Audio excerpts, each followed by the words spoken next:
मी Bhagyashree Parnerkar digital विवेक मध्ये सगळ्यांचं मनापासून स्वागत करते।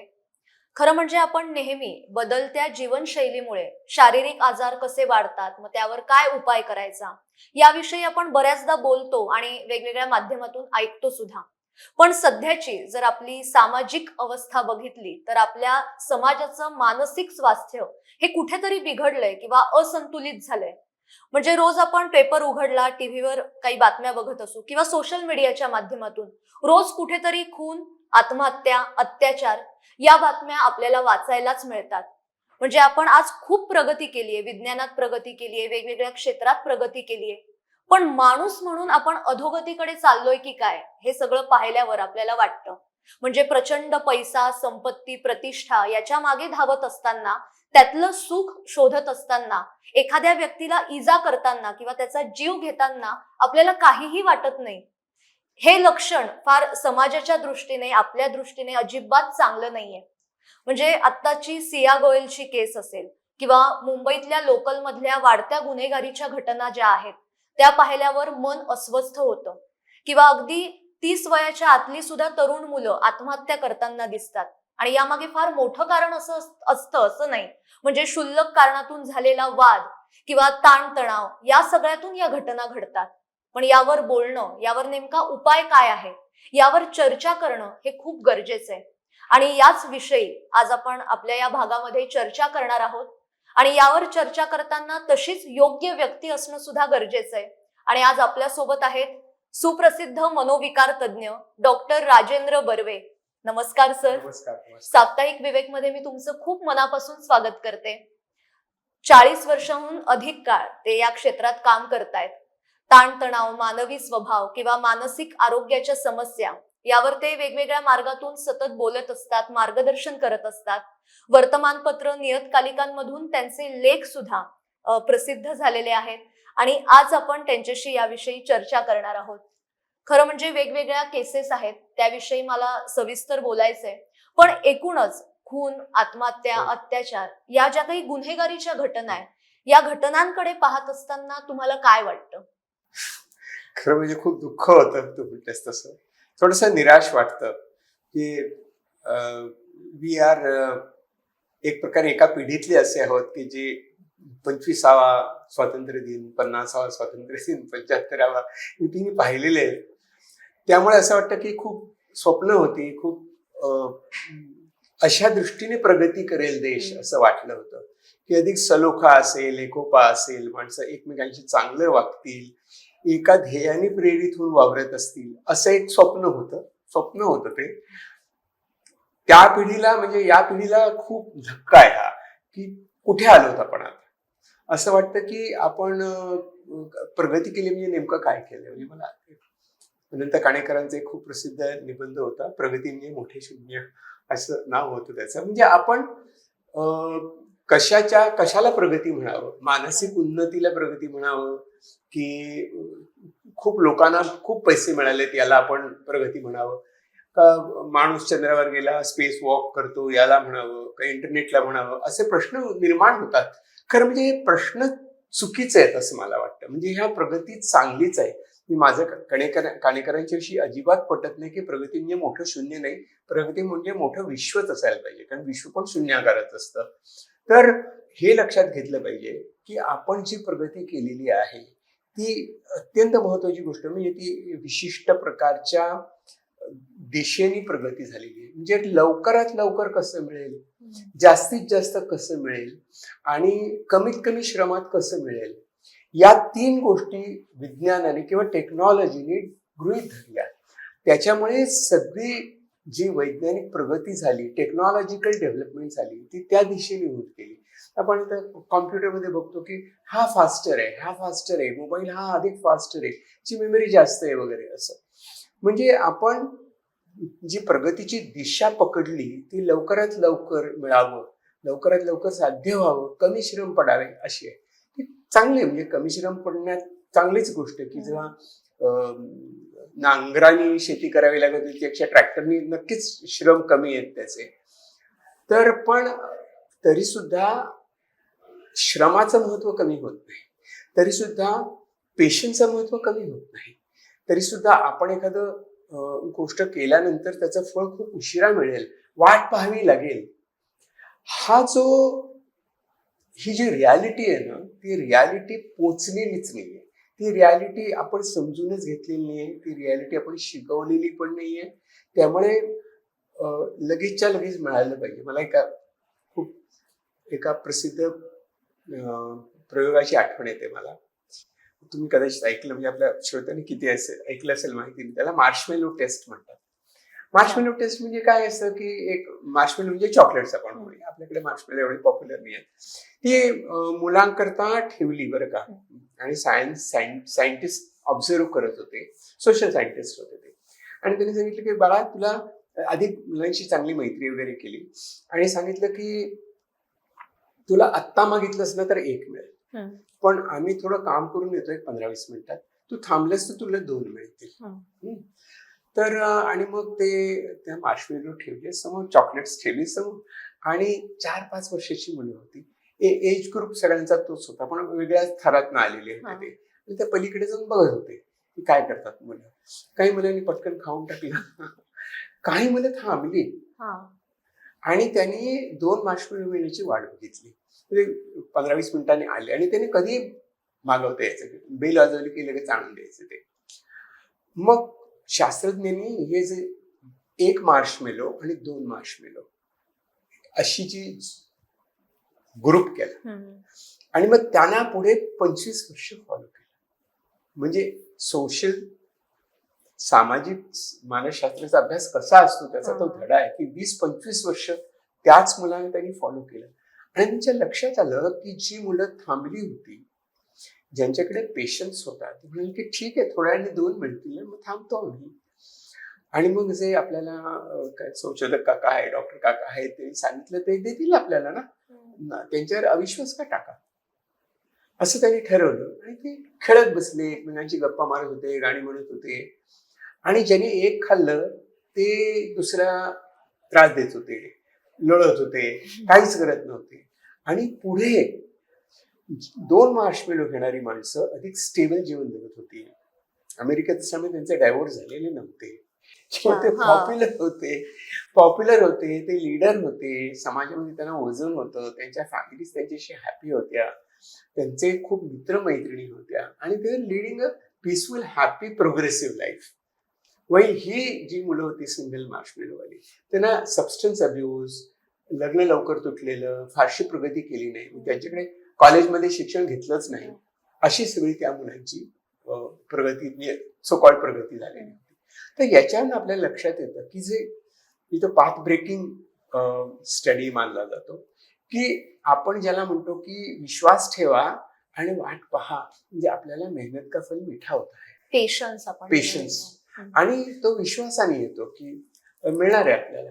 तर हा जो अत्यंत मूलभूत असा एक पाठ मुलांनी शिकला पाहिजे, तो आपण शिकवतोय का, हा आपल्यापुढे मोठा प्रश्न आहे.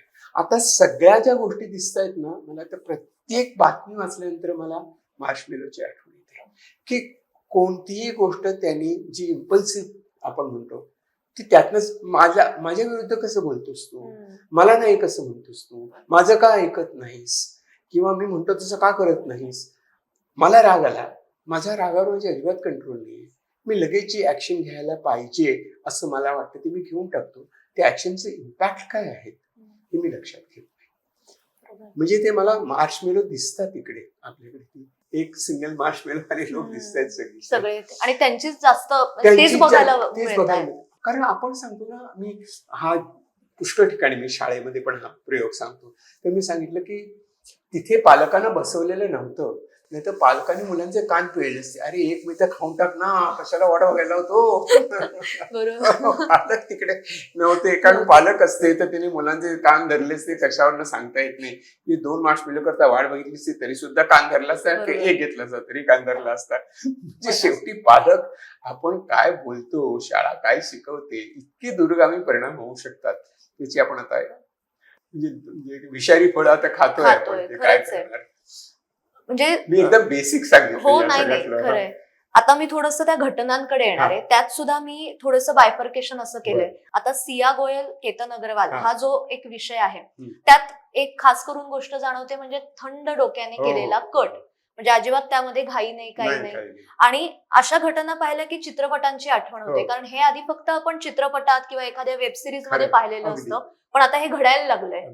त्यामुळे आता यावर जास्त चर्चा व्हायला लागली. पण हे खूप घातक आहे, कारण हे वेल एज्युकेटेड फॅमिलीतली ही घटना आहे. परफेक्ट. त्यामुळे यावर बोलताना काय सांगाल, हे असं का घडतंय? आता थोडं परत मी बेसिक म्हणतो की सुरुवातीला जे अशा प्रकारचे अग्रेशन म्हणजे अशा प्रकारची आक्रमकता समाजात का असते याचा जेव्हा अभ्यास करायला सुरुवात केली म्हणजे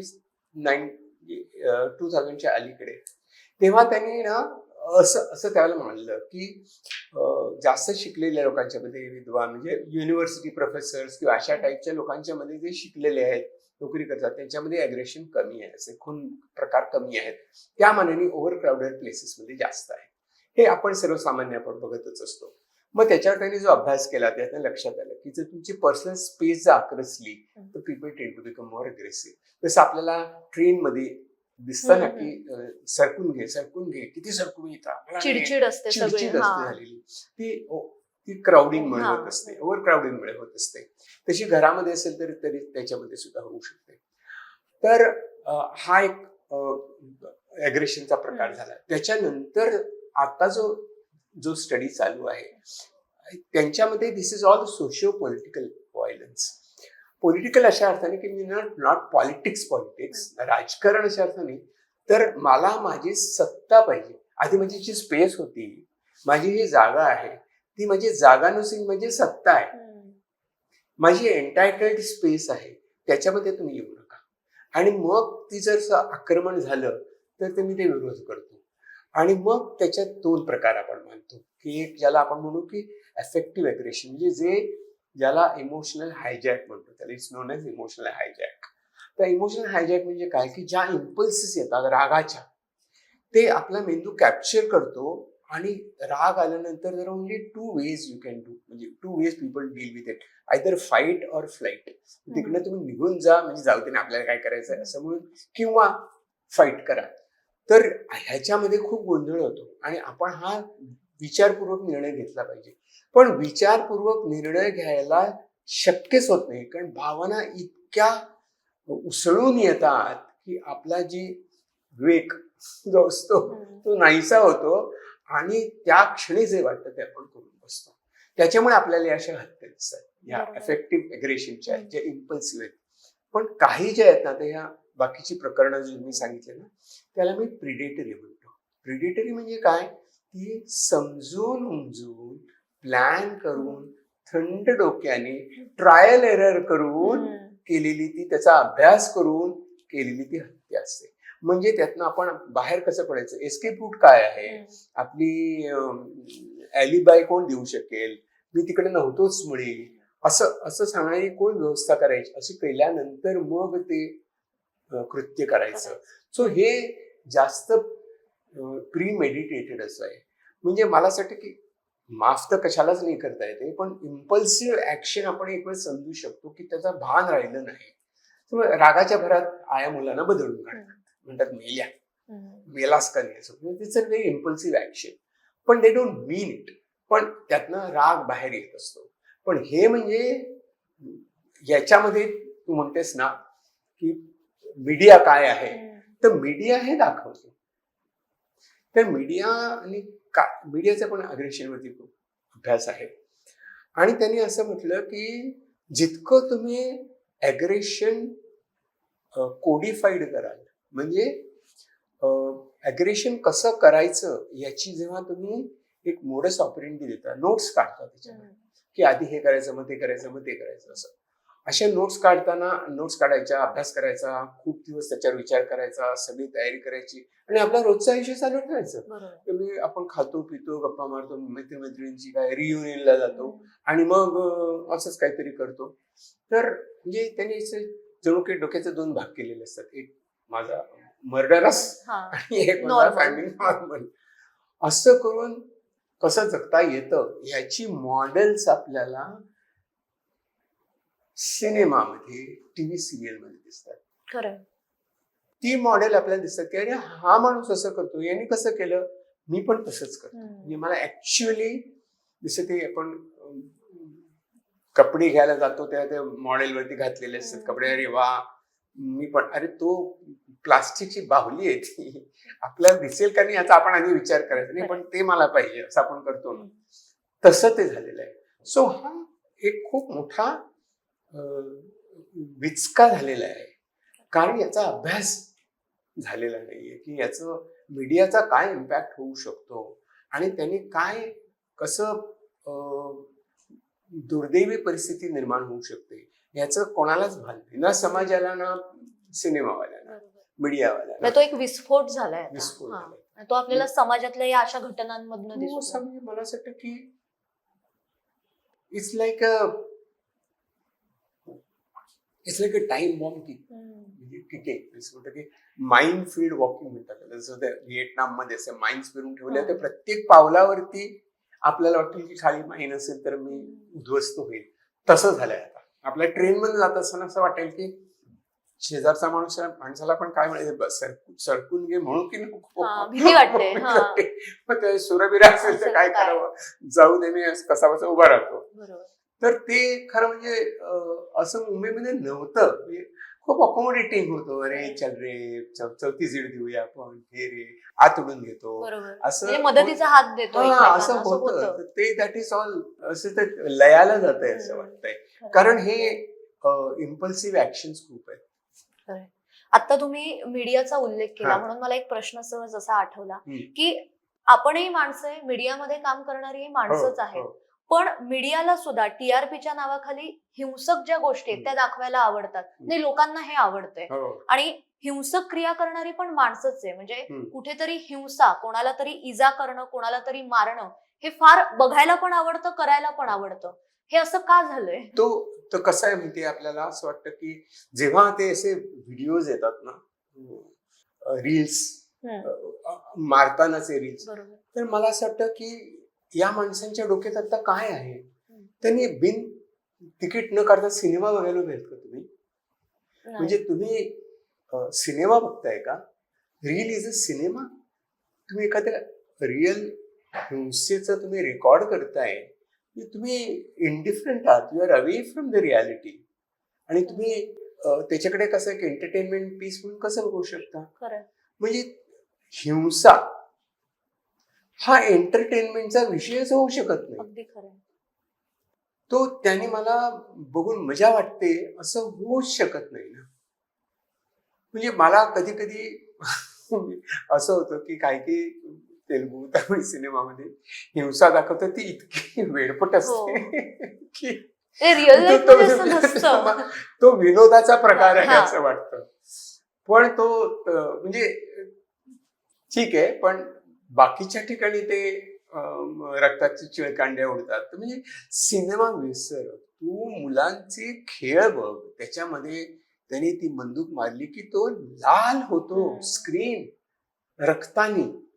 अरे काय, मी खेळायला लागलो सुरुवातीला, तेव्हा मी म्हटलं मी नाही खेळणार, हे या माणसाला मी कशाला मारू, जाऊ दे ना, नाही उसको मारो. म्हणजे हे डिसेन्सिटाईज झालंय आपण ह्या गेम्समुळे.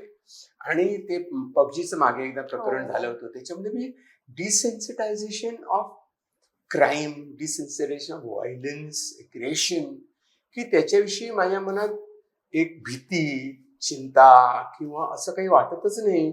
मी डिसेन्सिटाईज झालोय त्याला, आणि मला त्यातनं कोणताच उमाळा येत नाही, मला त्यातनं कणव येत नाही, मला त्यातनं वाईट वाटत नाही, डोळ्यात पाणी येत नाही, असं होतच नाही, कारण आपण ते ओव्हर एक्सपोज झालेलो आहोत, जी इम्युनिटी आली आपल्याला त्याची.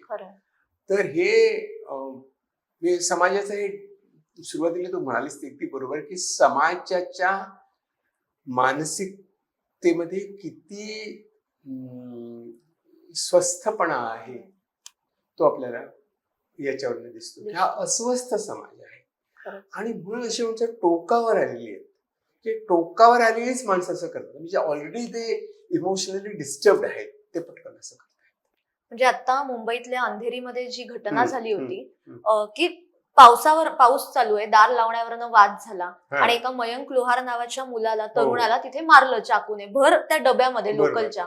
बरं, त्याचे व्हिडिओ समोर आल्यानंतर एकही माणूस तिथे मदतीला Exactly. गेला नाही. ठीक आहे, Exactly. तुमच्या मनात भीती असेल, पण हो. एवढे लोक आहेत आणि एकाच्या हातात हातात चाकू आहे, तुम्ही त्याला मदत करू शकत नाही. इतकं आपण दुरावलोय. आपण बघेपणा आलाय, कारण आपण ते असे सीन आपण टेलिव्हिजनवर पण बघितलेले आहेत. खरं. असे सीन मला त्या जंजीरमध्ये आठवतो की तसं सिगरेटची टोकं लावतो आणि तो माणूस खाली पडतो, लटकणारा माणूस, त्याचा काय विटनेस द्यायला जाणार असतो तो. सो अरे काय शॉकिंग होतं ते, असं वाटलं मला, हॉरिबल. तर ते दिसतं आता आपल्याला, म्हणजे डिसेन्सिटायझेशन होत आहे आणि त्याची भान बाळगणं खूप गरजेचं आहे. म्हणून त्याची आता भीती वाटायला लागली या गोष्टींची. म्हणजे एक काळ असा होता की आपल्याला हे शिकवलं जायचं की कोणाला तरी मारणं हे पाप पाप असतं, आहे. हो. त्यामुळे कोणी पटकन कोणावर हात पण उचलायचा नाही. पण आता इजा करणं, समोरच्याला मारणं हे फार आवडतं लोकांना. आवडतं म्हणजे ते जस्टिफाईड आहे असं वाटतं, की ते असंच केलं पाहिजे असं वाटतं. बरोबर. नुसतं असं सोडून दिलं काय, बावळट आहे का हा, असं असं असं. तू बघत नाहीस हे पिक्चर, बावळट आहे का? मी असं मी थिएटरमध्ये धुरंधर वगैरे नाही बघायला जाणार. ते मला नको. बरोबर. I don't want my brain to be exposed to such horrible violence. नकोच. आता दुसऱ्याचा जीव घेणं हा एक भाग झाला, पण हम्म. स्वतःचा जीव तो तर इतका स्वस्त झालाय की कोणी कुठल्याही कारणावरून आत्महत्या करतो. म्हणजे मध्ये एक व्हिडिओ आला होता, एक हा. सोशल मीडिया इन्फ्लुएन्सर होता हा. आणि तो व्हिडिओ मध्ये सांगत होता की माझे फॉलोअर्स कमी झालेत, मला रीच मिळत नाही, लाईक्स मिळत नाही, आता मी आत्महत्या करतोय, हो. असं त्याने सांगून आत्महत्या केली. किंवा आत्ताची मुंबईतलीच एक हिंदीतली अभिनेत्री जी मराठी, संचिता उगले, अच्छा. तिचं वय अतिशय म्हणजे 26-27 असेल, तिने पण आत्महत्या केली. म्हणजे स्वतःचा जीव घेणं हा सुद्धा एक सर्रास प्रकार आहे. तर याची काय कारण आहेत? मला असं वाटतं, काय माहितीये, आपण ज्याला होमिसाइड म्हणतो ना, खून म्हणतो ना, आत्महत्या म्हणजे रिव्हर्स आहे तो. हे स्वतःचा केलेला खून आहे तो. आपण त्याला आत्महत्या म्हणतो ना, त्याला आत्महत्या नाही म्हणायचं, स्वतःचा केलेला खून. I see it as murderous activity. You are not killing someone else, you are murdering yourself. आता हीच पण तशीच ऍक्शन आहे ना, की मला पाहिजे ते मिळत नाही, त्याला इमिजिएट ग्रॅटिफिकेशन. आणि दुसरा एक शब्द नेहमी सायकोलॉजी वापरला की लो फ्रस्ट्रेशन टॉलरन्स, की मला पाहिजे ते मिळत नाही, यामुळे मला जे फ्रस्ट्रेशन येतं ते मला सहन करता आलं पाहिजे. ते मला हवंय पण मिळत नाहीये, समोर आहे पण मी घेऊ शकत नाही. मार्शमेलो मध्ये समोर आहे पण मी घेऊ शकत नाही, कारण मला वाढ बघायची, कारण मला त्यातनं काहीतरी आणखी मिळू शकेल. हा जो फ्रस्ट्रेशन किंवा जे आपल्याला अपेक्षाभंग होतो तो सहन करायचा आणि वाट पाहायची, स्वतःशी एक संवाद करायचा की मी कशा करता काय करतो आहे, माझ्या अपेक्षाभंगाचं मी काय करणार आहे, याची माझ्या मनाची मी तयारी करून घेतो. मग मी कशावर तरी विश्वास टाकतो, कशावर तरी म्हणतो की याची मदत होईल, त्याची मदत होईल, मी वाट पाहतो, असं करून मी हे टाळत असतो. त्यामुळे स्वतःचा राग येणं, स्वतःवरती खूप संताप येणं ही गोष्ट अनकॉमन नाहीये. पण त्याच्या पलीकडे स्वतःशी संवाद असतो, तो खूप महत्वाचा असतो. तो संवाद आपल्याला, मला असं वाटतं की ज्या प्रकारच्या समाजात आपण वावरतोय त्याच्यामध्ये इतका गोंगाट आहे की मला माझा आतला आवाज ऐकू येत नाही. म्हणजे मला काय वाटतंय हे मी विचारच करत नाही. माझ्या फॉलोअर्सना मी आवडतो का, आवडते का, म्हणजे मला स्वतःच्या विषयी काही जाणीवच नाही. माझी ज्याला आपण म्हणू की सेल्फ अप्रेझल म्हणूया, सेल्फ अवेअरनेस म्हणूया, तो नाहीच आहे.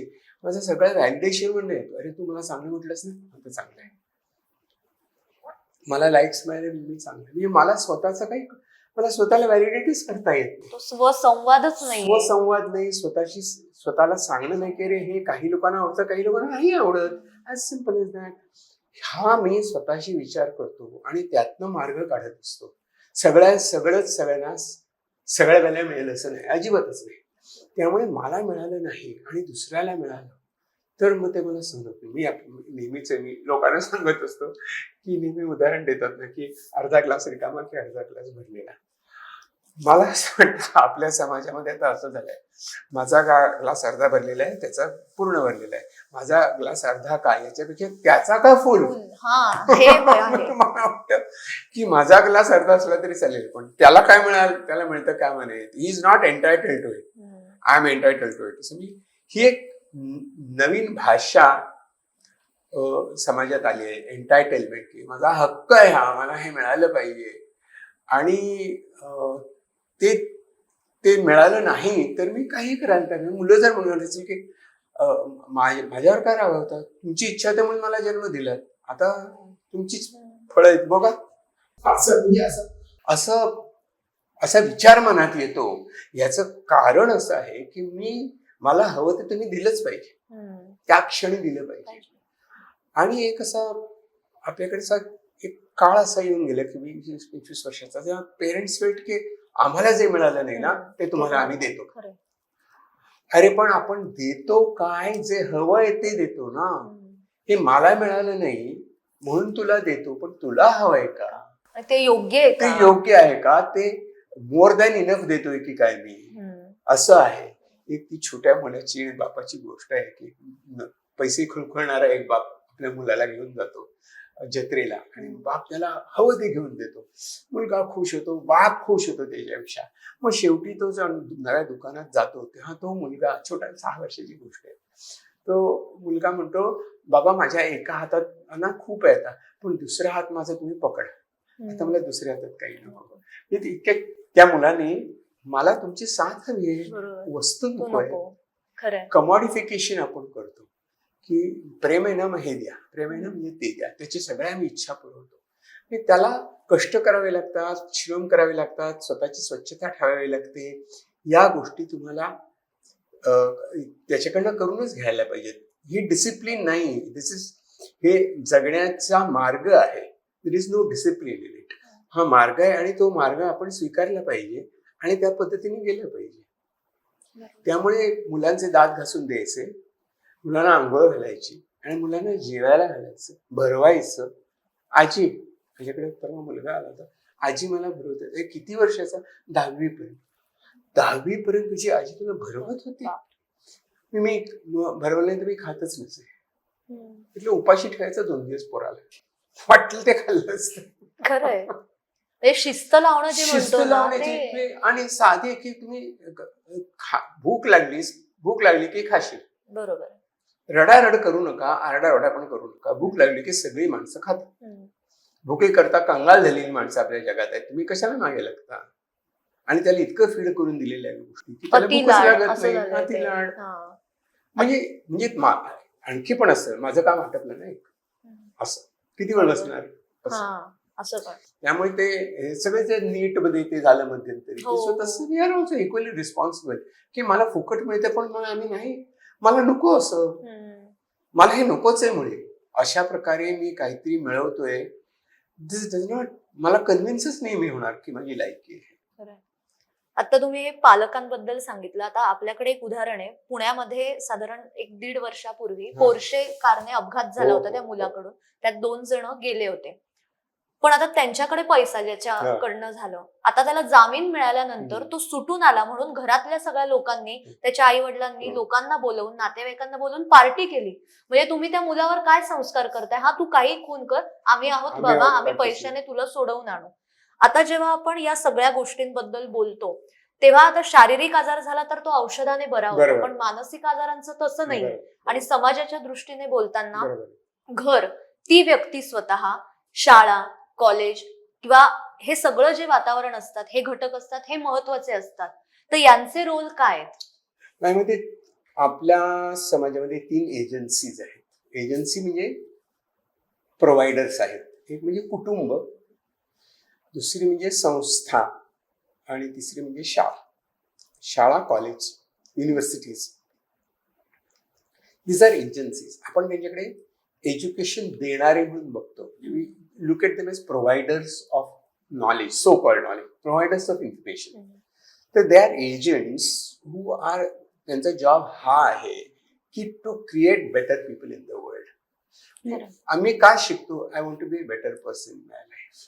बेटर पर्सन म्हणजे काय, की मी माणूस म्हणून स्वतःला ओळखू शकतो, माझे गुण अवगुण मी बघू शकतो, माझ्या गुणांचं वाढ करू शकतो, अवगुण दूर करू शकतो, दुसऱ्याला स्वीकारू शकतो, इन्स्पाइट ऑफ एव्हरीथिंग त्याच्यावर प्रेम करू शकतो, सांभाळू शकतो. दिस इज लाईफ. हे लाईफ एज्युकेशन आहे. आणि ह्या 3 एजंट्स हे ते देत असतात असं आपण मानतो, की शाळेमध्ये आपण हे शिकवतो. संस्था आहेत, म्हणजे आता तुमची वर्तमानपत्र ही संस्था आहे, मीडिया या संस्था आहेत, सामाजिक संस्था आहेत आपल्या समाजामध्ये. खूप मोठं महाराष्ट्राचं तर मोठं वैभव आहे, कितीतरी सामाजिक संस्था आपण तयार केलेल्या आहेत पूर्वीच्या काळापासून. तर त्यांचं हे काम आहे की आम्ही तुम्हाला हे संस्कार देतो. आणि कुटुंब, तर ह्या 3 एजन्सीजनी एकत्र यायला पाहिजे. कमीत कमी पालक आणि शाळांनी एकत्र यायला पाहिजे. तर पालक शाळेकडे बोट दाखवतात आणि शाळा पालकांकडे बोट दाखवतात. हे तुमच्या वेळी तुम्ही घरी काहीच करत नाही, मग आम्ही शाळेत कशाला घालतो, मग तुम्ही काहीच शिकवत नाही, कारण आम्हाला अमुक असतं तमुक असतं. सो अगदी फ्रँकली, जिथे एज्युकेशन सिस्टीम ज्या समाजामध्ये पक्की केली, दृढ केलेली आहे, डिटरमिंड आहे, मजबूत पायावर उभी आहे, त्या ठिकाणी तो समाज विकसित होणारच आहे. कारण विकसित होण्याकरता तुम्ही त्याला सगळं दिलंय. झाडाला पाणी घातलं, वारा, पाणी, उजेड, का नाही वाढणार झाड? तर ह्या एजन्सीजनी आता हे सिरियसली घेतलं पाहिजे की तुम्ही हे तुमचं काम म्हणून घ्या. म्हणजे मला तर असं वाटतं की आता गणपतीचा उत्सव येणार आहे, नंतर मग ते म्हणतात आम्ही यांना हे दिलं, त्यांना ते दिलं. अरे पण तुम्ही किती गोंगाट करता, त्या 8 दिवसामध्ये तुम्ही लोकांची डोकी फिरवता आणि मग कोणाला तरी शाळेत गरीब मुलाला काहीतरी देता. तर तसं नको ना. एक संस्था आहे ती, पण माणसं घडवायची आहेत. कशा करता टिळकांनी सुरू केलं? घडवण्याकरता. ते कुठे आहे? सो हा जो समज आहे ना, प्रत्येक एजन्सीने घ्यायचा, तो आपण घेत नाही. आपण पालक म्हणून पण प्रोव्हाइड करतो, एजन्सी म्हणून पण प्रोव्हाइड नाही. We just do entertainment, we just do distribute information, असं नाही ना. आय मीन जिथे ज्या अजूनही आपण परदेशातल्या ज्या मोठ्या इन्स्टिट्यूट्स आहेत त्यांची नावं घेतो. 1200-1400 वर्ष ते ज्ञानदानाचं काम करतायत आणि अजूनही त्या लोकांना वाटतं की we belong to that institute. असं मला अभिमान वाटतो का माझ्या कॉलेजचा, माझ्या शाळेचा? जर मला काही शाळेने काही दिलं असेल तर मला नक्कीच वाटेल.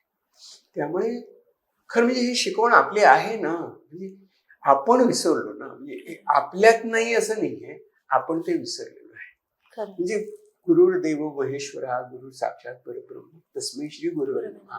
गुरु म्हणजे शाळेचं रिप्रेझेंटेशन आहे ना. त्याला आपण इतकं, he is a medium between knowledge and you. तर इतकं आपण मानलेलं आहे आणि तो वारसा आहे, संस्कृतीचा असेल, विचारांचा असेल, तो जय हो म्हणून नाही पुरे हो, तो अंगीकरणं महत्वाचं आहे. बरोबर. तर तो भिनला पाहिजे. आता तुम्ही या सगळ्या सामाजिक संस्थांबद्दल सांगत होतात. आता यातला एक मुद्दा आहे तो कुटुंब. म्हणजे कुटुंब ही प्रत्येकासाठी एक सिक्युअर स्पेस असते की आपण काहीही आपल्या कुटुंबातल्या व्यक्तींशी बोलू शकतो. मग नाती असतात. पण आज समाजातल्या काही घटना पाहिल्या तर असं जाणवतं ही नात्यांमधली वीण आहे ना, ती कुठेतरी उसवतीये. म्हणजे सांगलीतली एक घटना आहे. मुख्याध्यापक वडील आहेत आणि मुलीला मार्क कमी मिळाले. हे आपण रोज आपल्या वेगवेगळ्या घरांमध्ये असतंच. ओरडतात आई वडील. पण रागाच्या भरात ती मुलगी वडिलांना म्हणते की तुम्ही तरी कुठे कलेक्टर झाला, तुम्ही तर मुख्याध्यापक आहे. वडिलांना इतका राग येतो की वडील मुलीला मारतात, त्यात तिचा मृत्यू होतो. म्हणजे हे काय कुठे चाललंय? किंवा नवरा बायकोला मारतो, बायको नवऱ्याला मारते, मग ते काय सुटकेसमध्ये ठेवलेलं असतं, हे आपण सर्रास बघतो. तर नात्यांमधली वीण घट्ट करण्यासाठी काय करता येईल? कारण म्हणजे नातं हे, मी असं म्हणतो की 2 धाग्यांवरती असतं अवलंबून. एक म्हणजे प्रेम, म्हणजे आत्मीयता म्हणूया, आपुलकी म्हणूया, जवळीक म्हणूया. प्रेम म्हणजे प्रेम हा खूप हायपर रेटेड शब्द झालेला आहे. हिंदी पिक्चरने त्याचा इचकाच करून टाकलेला आहे. त्यामुळे प्रेम याचा अर्थ अजून आपल्याला कळलेला नाहीये. आणि दुसरं म्हणजे विश्वास आणि आदर आपण करतो. बरोबर. प्रेम कम्स विथ आदर, आदर. की I respect you as a human being. Respect काय पाया पडायला पाहिजे असं काही नाहीये. तर तो प्रेम इज अ फॉर्म ऑफ आदर. आणि विश्वास पाहिजे. तर याच्या हे हे उभे आडवे धागे आहेत त्या वस्त्राचे, आणि ते रेशमी वस्त्र आहे खरंय. ज्याने आपल्याला प्रोटेक्शन मिळतं, सौंदर्य मिळतं, ज्याने आपण देखणे दिसतो, जे आपण मिळवतो, जे आपण परंपरागत चालवले असतं. मी माझ्या खरं. आजीची पैठणी दिसते असं मुली म्हणतात. बरोबर. म्हणजे त्यात एक पारंपरिकपणाचा प्रवाह आहे तो तो असं आपण म्हणतो. हम्म. आणि विश्वास, या दोन गोष्टीवरती नाती अवलंबून असतात. मग ती कुटुंबातली असतील, शिक्षक आणि विद्यार्थी असू देत, तुमच्या ऑफिसमधले लोक असू देत, आणि तुमच्या हाताखाली काम करणारी माणसं असू देत. You may not love them, but you respect them. And you respect them and you give them space, की तुम्ही काय काय करता बघू आपण. सो या तीन गोष्टी, दिस इज व्हॉट द कुटुंब टीचेस. फॅमिलीचं काम काय आहे, तर अशा प्रकारचं वातावरण निर्माण करणं, अशा प्रकारचं बोलणं, अशा प्रकारची प्रत्यक्ष जगणं, हे खूप महत्वाचं आहे. आपल्याकडे म्हणजे काय, पोपटपंची करणारे खूप आहेत, की अरे मुलांनी कसं वागावं, असं करावं, तसं करावं, असं सांगणारे पालक आहेत. पण मुलं, आम्ही असं म्हणतो की children do what they see, not what they hear. तुम्ही भले मोठे लेक्चर दिलेत, पण तुम्ही तसंच वागत असाल तर ते will follow you as a model. मग अशी आपण म्हटलं तसं मॉडेल येते. सो तुम्हाला जाणीव पाहिजे की ह्याच्यामध्ये आई वडील, नवरा बायको एकमेकांची किती प्रेमाने आणि किती रिस्पेक्टफुली वागतायत, तेच मुलं बघत असतात ना. आणि मग ते मुलांना पण तसं आपण बघतो. घरातली भाषा आणि मुलांची भाषा एकच असते ना. खरंय. जर त्या मुलाच्या तोंडात वाईट शिव्या आल्या तर आपण शॉक होतो. अरे कुठे शिकला असेल असं आपण म्हणजे मित्र शिव्या देतात म्हणून मी देतो. अच्छा, मग मित्र शिव्या देतात म्हणून तू देतोस, म्हणजे आणखी काय काय करतोस असा प्रश्न येतो ना. सो आपल्याला प्रेम ही गोष्ट, आदर ही गोष्ट आणि विश्वास ही गोष्ट, ह्याची सुरुवात ही कुटुंबातनं. This is what the family suppose to do. आणि जेव्हा आपण अडचणीत असतो तेव्हा आपल्याला बरोबर असणारी व्यक्ती आपली आई वडील असतात, आपले मित्रमंडळी असते, परिवार असतो. ते आपली चौकशी करतात आणि जवळ बसतात, किंवा काही प्रत्यक्ष मदत करतात, किंवा काही त्यांना शक्य नसलं तर नुसतं येऊन हात तरी धरतात. तर मला असं वाटतं की हा जो ही जी क्रुसिबल आहे, याच्यामध्ये जीवन घडत असतं. प्रेम, विश्वास आणि आदर याच्यावरती कुटुंब चालत असतं. आणि असं असलं ना की मग त्या प्रेम, विश्वास आणि आदरामुळे मला समोरच्या विषयी खूप कंपॅशन वाटते. या माणसाला काय बरं वाटत असेल असा मी विचार करतो. आणि मग मला काय वाटतं, यात माझी सुटका होते. मला असं वाटतंय, हो मला राग आलाय, पण माझ्या रागाचा या माणसाशी काय संबंध आहे? माझा राग आतून आलेला आहे. तो माणूस बोलला म्हणून, पण तो ट्रिगर करतोय माझा अँगर. माझे काय फॅक्टर्स आहेत? म्हणजे जर आम्ही सांगतो, बंदुकीच्या गोळीमध्ये जर ते बुलेट असली तरच ती लागेल ना. बोराची बी घातली तर काही होत नाही. सो तुमच्यात काय स्फोटकत्व आहे, तुम्हाला कसा राग येतो, ह्याचा आधी विचार करायचा. आणि मग आपल्या लक्षात येतं की अरे, हा जर अशा प्रकारे मी रागावून बोलायला लागलो तर या माणसाला ट्रिगर कळतो मला, तो मला भडकवू शकतो. माती भडकतं आणि काही करू शकतो मी. सो हा जो सेन्स आहे ना, तो यायला पाहिजे, माझ्या स्वतःविषयीची जाणीव. आणि मग मला कळतं की समोरची माणसं कशी वागतायत ते. तर मला कंपॅशन वाटते. मला वाटतं की अरे, त्या माणसाच्या मनात असं असेल, तसं असेल, काहीतरी त्याचं दुःख असेल, किंवा त्याला आणखीन काही अडचण असेल, किंवा त्याला आवडलं नसेल. तर ठीक आहे, नसेल आवडलं तर आपण काय बोलूया त्याच्याशी. तर ते आपण तोडत नाही, किंवा तोडून टाकण्याकरता माणसाला मारत तरी नाही. कमीत कमी मी सोडून देतो, बाबा ठीक आहे, तुझं माझं नाही पटत, संपलं, गोष्ट संपली. आपण तू तुझ्या मार्गाने जा, मी माझ्या मार्गाने जातो, असं आपण म्हणू शकतो. पण तुला जगण्याचाच अधिकार नाही राहिलेला आता, असं म्हणणं म्हणजे झिरो कंपॅशन आहे. खरंय. तर ते कंपॅशन ही एक अंगभूत गोष्ट आहे, आणि जी आपण काय म्हणायचं, आपण ती कल्टिवेट केली पाहिजे. जसं आपण झाडांना कल्टिवेट करतो ना, पाणी घालून, हे करून ते. अशी आपण कल्टिवेट करतो. आपण त्याचं कौतुक करतो. मुलांनी असं वागलं तर अरे वा, तू त्याला मदत केलीस, का बरं मदत केलीस? हा, का त्याच्याकडे नव्हतं ना, मग तो रडत होता, मला वाईट वाटलं म्हणून मी त्याला मदत केली. सो हे व्हर्बलाइज करू दे ना मुलांना. काय त्याला कशाला दिलेस तू, तुझं नाही का, असं. म्हणजे मुलाची ऍक्ट ऑफ कम्पॅशन असते, त्याला आपण ऍक्ट ऑफ सेल्फिशनेस कडे घेऊन जातो.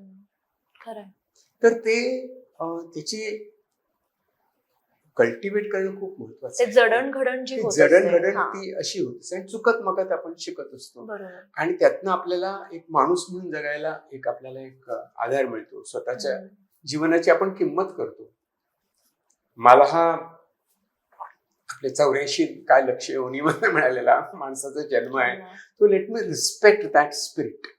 Late me respect that urja which is there inside me. माझे जे तत्व आहे त्याला मी त्याचा आदर करतो आणि त्याला सांभाळून, आणि दुसऱ्यामध्ये पण तेच आहे असं म्हणतो, आणि त्याप्रमाणे मी वावरायला लागतो. आपल्या सगळ्या संतांनी हेच सांगितलेलं आहे ना की याच्याविषयी काहीच वेगळं. भेदाभेद भ्रम मंगळ, एका 3 वाक्यामध्ये तुकोबांनी सगळं सांगून टाकलंय. आता आणखी काय नवीन सांगायचं असं वाटतं. त्यामुळे हा जो समज आहे ना, तो अशी गोष्ट आपल्या देशात घडावी, महाराष्ट्रात घडावी, याचं खूप वाईट होतं. जी संतांची भूमी आपण म्हणतो, इतकं मोठं साहित्य आहे, वाङ्मय आहे, त्याचा आपण अभ्यास विसरलो आहोत. मी या प्रश्नाकडे येणारच होते. नाही सांगा, म्हणजे खरंच तुम्ही स्वतः भगवद्गीतेचा अभ्यास करता आहात आणि त्याचा तुम्ही याच्यातही वापर करताय. आपलं जे अध्यात्म आहे त्यामध्ये अगदी समर्थ रामदास स्वामींचे मनाचे श्लोक असतील किंवा दासबोध, यामध्ये तुमच्या ज्या मानसिक समस्या याची उत्तर आहेत, पण आपण ते वाचतच नाही. आणि वाचतो कधी तर 60च्या वयात, म्हणजे जेव्हा मग असं वाटतं अरे हे आधी अभ्यास केला असता तर फायदा झाला असता, असं म्हणायची वेळ येते. तर या अध्यात्माचा लहानपणापासून कसा आपण उपयोग करून घेतला पाहिजे किंवा ते आत्मसात केलं पाहिजे? खरं म्हणजे ना, आपल्याकडे अध्यात्म हा खूप गैरसमजात अडकलेला प्रश्न आहे. खरंय. अध्यात्म म्हणजे मी आध्यात्मिक आहे. अच्छा, म्हणजे तू रोज उपास करतो कसं, तू रोज देवळात जातो का? थोडेसे बुरसटलेले समज. असं बुरसटलेले समाज आहे. मी तुम्हाला वाटतं अध्यात्म म्हणजे काहीतरी जप करत असेल, कर्मकांड करत असेल, असं काहीतरी असणार तुझं बाबा, तुझी अमुक आहे. तसं नाही. मला अध्यात्म म्हणजे माझा स्वतःवरती मी स्वतःला समजून घेतो, हे माझं अध्यात्म आहे. मी स्वतः कॉन्सन्ट्रेट करू शकतो, मी सेल्फ अवेअर आहे, मला कळतं माझ्या मनात काय चाललंय, हेच माझं अध्यात्म आहे. ह्याच्या पलीकडे काय नाहीये. म्हणजे सगळ्याच याच्यामध्ये म्हटलेलं आहे की आत्माची रिपू आपला, आत्माची आपला बंधू, विनोबानी म्हटलंय ते, की मीच माझा शत्रू आणि मीच माझा मित्र. ह्याच्या पलीकडे काय मोठं तत्वज्ञान असणार आहे की माझ्या मनातच असे आहेत दोष की जे मला ते दूर केले पाहिजे. आणि हे कसे दूर करणार आहे, तर माझ्याशी मैत्री करून ना, मी स्वतःला सांभाळून मी दूर करणार आहे ना. हेच अध्यात्म आहे. अध्यात्म म्हणजे काही देवाची पूजा, अमुक तमुक स्वामी, असं काहीच नाहीये. हे जोपर्यंत जोखड आपल्या डोक्यावर आहे तोपर्यंत आपण अध्यात्म हे काही करायला उद्योग राहिलेला नाही म्हणून आता अध्यात्म करायचं असं मुळातच चुकीचं आहे. हा अध्यात्माचा हा अर्थच नाहीये. आणि दुसरं म्हणजे स्पिरिच्युअलिटी पण म्हणतात. आता स्पिरिच्युअलिटीचा अर्थ मुळात माहिती नाहीये लोकांना. स्पिरिच्युअलिटी शब्द कुठून आला, तर स्पायर वरून आलेला आहे. SPIRE. स्पायर म्हणजे श्वास. म्हणजे श्वास कसा घ्यायचा, कसा सोडायचा, त्याचा अभ्यास म्हणजे स्पिरिच्युअलिटी.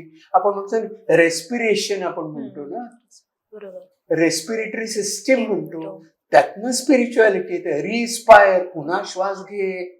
तर spirituality is all about knowing about your breath.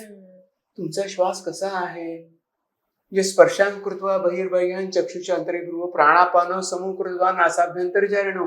शिक्षकांनी सांगितलं की तू काय कर, अरे श्वासाचा अनुभव घे, त्याने आपोआप तू शांत होशील. कारण तुला हा क्षण कोणता असं विचारलंस तर हा क्षण म्हणजे हा श्वास. हा श्वास मला जाणीव करून देतो की हा क्षण आहे तुझा. पुढचा श्वास मी आता नाही घेऊ शकत, कालचा श्वास आज घेऊ शकत नाही, आत्ताचा श्वास आत्ता घेतोय. हे जे मी आत्ता इथे आहे याची जाणीव म्हणजे स्पिरिच्युअलिटी. ह्याच्यात देवाचा, धर्माचा काहीही संबंध नाही. Just awareness of your breath. या पलीकडे त्याच्यात काही आहे असं मी मानत. हे माझं अध्यात्म आहे. आणि बरोबर. गीता मला हे आत्ता मी जो श्लोक म्हटला ना ते गीतेतला अत्यंत महत्वाचा श्लोक आहे, 42व्या दुसऱ्या अभंगातला. आणि दुसरी महत्वाची गोष्ट त्याच्यामध्ये सांगितलेली आहे ती पण ते याच्यामध्ये की किती तुमच्या मनातली उर्मी, जे आपण सांगतो ना आत्ता मी म्हटलं की लो फ्रस्ट्रेशन टॉलरन्स, ती माझ्या मनात अशी उसळून येणारी जी इम्पल्स असते ती किती तात्पुरती असते हे गीतेमध्ये सांगितलं आहे. म्हणजे मात्रा स्पर्शास्तु कौंतेय शीतोष्ण सुख दुःखला आगाम पायना अनित्याहा तान तितिक्षस्व भारत. म्हणजे तरी काय सांगितलं कृष्णाने की आत्ता तुझ्या मनामध्ये ज्या उसळून येणारी जी संवेदना आहे ती जोपर्यंत तुझा एखादे ऑब्जेक्ट आणि याचा स्पर्श होतो तोपर्यंतच टिकणार आहे. गरम वस्तूला हात लागला की आपल्याला तो स्पर्श कळतो. मग तुम्हाला थंडी वाजत असेल तर बरं वाटतं, शीतोष्ण सुख दुःखदा. उन्हाळ्यात जर तुम्ही थंड वस्तूला हात लागला तर बरं वाटतं. अरे पण जोपर्यंत हात टच आहे तोपर्यंतच ना. म्हणजे ती संवेदना टिकणारी नाही, ती अनित्यच आहे. आगाम पाहिना अनित्य. आणि पुढचे शब्द तर अतिशय महत्वाचे, ते लो फ्रस्ट्रेशन टॉलरन्स करत आहे की त्यांनी सांगितलं की असं झाल्यानंतर पण माझी तगमग होते ना जीवाची. अर्जुन तगमग होते माझी. कृष्णाने एकाच 2 शब्दात सांगितलं, तान तितिक्षस्व भारत. हाक मारून सांगितलं भारत अर्जुना, तान त्यांना तू सहन केलं पाहिजेस. हा फ्रस्ट्रेटिंग मुवमेंट आहे ती टॉलरेट कर. ही इनएव्हिटेबल पार्ट ऑफ लाईफ आहे. सगळ्यांना सगळं सगळ्याच वेळेला सारखंच मिळतं असं नाही. तुला मिळेल, नंतर मिळेल. तुला जे मिळालंय त्याचा तू आनंद या क्षणी का बरं घेत नाहीस. असं जे तत्व आहे ते आपल्याला स्पष्टपणे कळतं.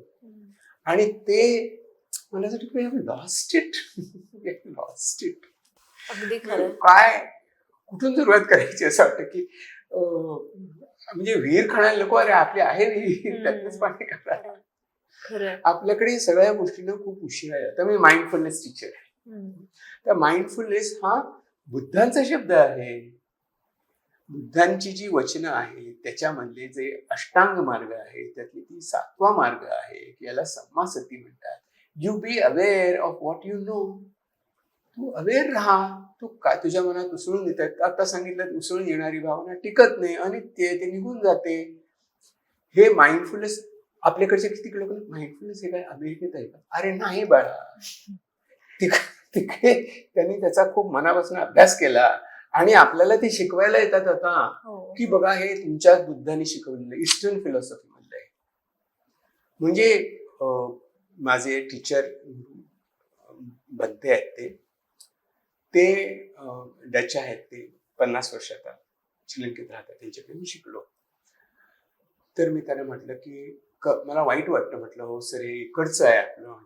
ते म्हणाले ना आपण विसरतो आणि ते अभ्यास करतात आणि आपल्याला शिकवतात. हे आपलं दुर्दैव आहे की ते मला सांगतात. माइंडफुलनेसचं लिटरेचर मला अमेरिकन मागवावं लागतं.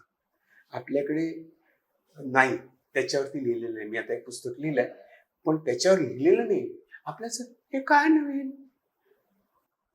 अरे 2500 वर्षापूर्वीच आहे, तू काय नवीन सांगतोस.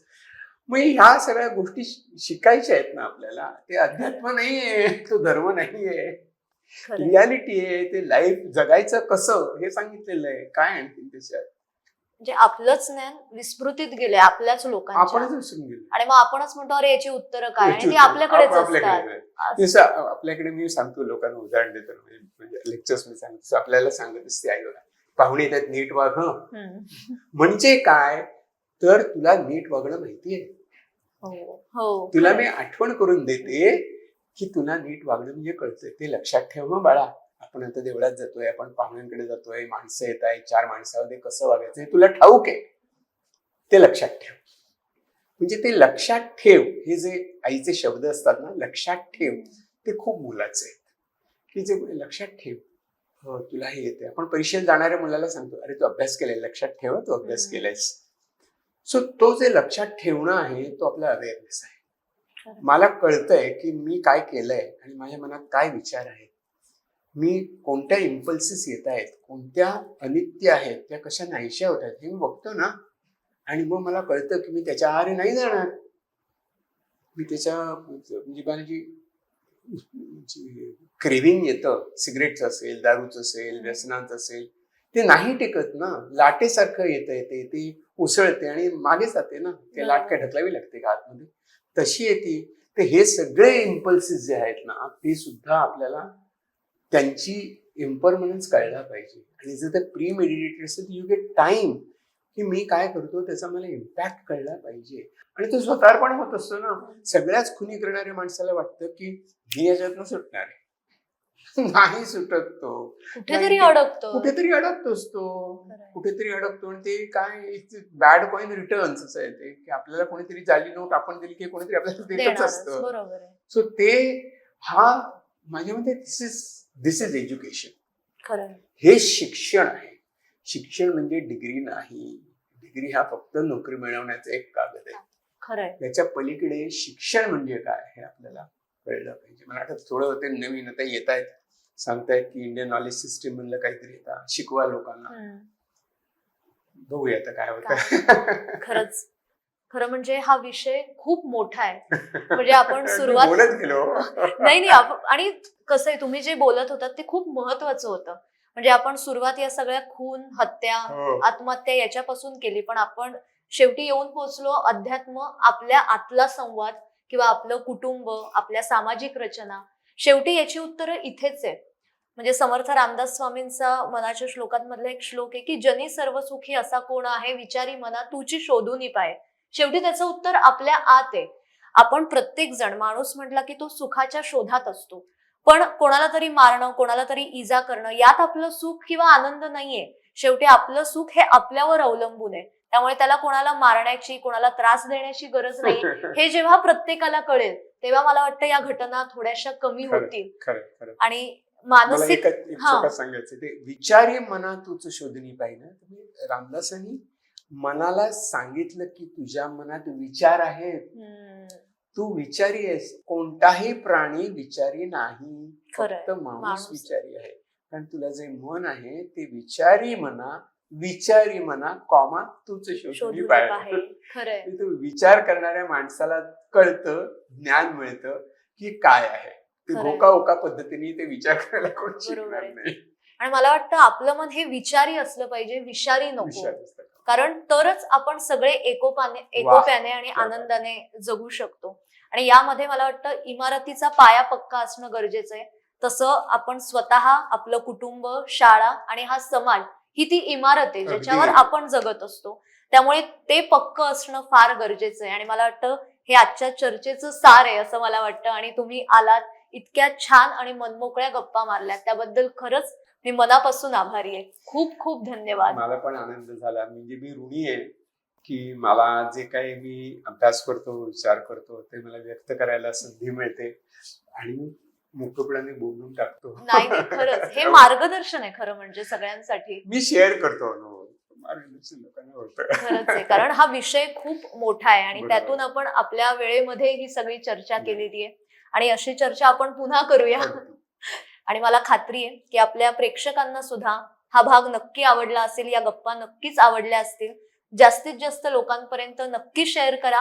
आणि अशाच वेगवेगळ्या विषयांवर आपण रोज चर्चा करणार आहोत. त्यासाठी साप्ताहिक विवेकच्या YouTube चॅनलला आजच सबस्क्राईब करा. धन्यवाद.